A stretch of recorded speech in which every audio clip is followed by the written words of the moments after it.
Faux. Il est 16h sur Europe 1. Le flash avec vous, Émilie Dez. Bonjour Mathieu, bonjour à tous. L'Europe de juin 2022 est très différente de janvier 2022. Les mots d'Emmanuel Macron en conclusion du sommet européen à Bruxelles. La guerre en Ukraine n'a fait que valider notre besoin de plus en plus important de souveraineté européenne, a assuré le chef de l'État.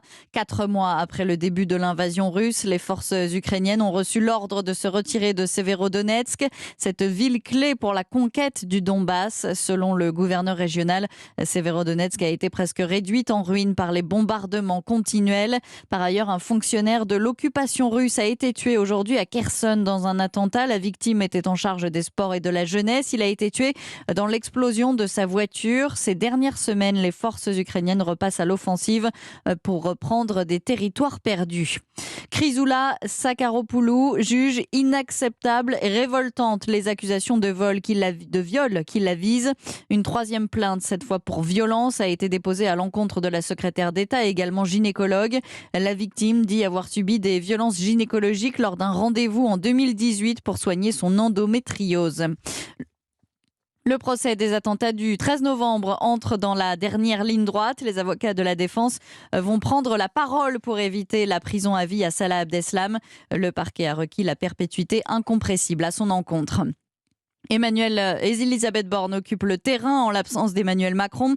La première ministre va poursuivre ses entretiens avec les chefs des groupes parlementaires. Elle qui dit ne pas savoir si elle engagera sa responsabilité à l'issue de son discours de politique générale prévu le 5 juillet. L'inflation devrait continuer d'accélérer pour atteindre 6,8% sur un an en septembre en France. Au total, sur l'année, elle atteindrait, selon l'INSEE, 5,5% en moyenne, du jamais vu depuis 1985. L'inflation imputerait le pouvoir d'achat des ménages d'1% en dépit des mesures de soutien public en place ou annoncées. Le trafic aérien légèrement perturbé par une grève chez Ryanair. Les salariés espagnols, portugais et belges veulent marquer le début de la saison estivale.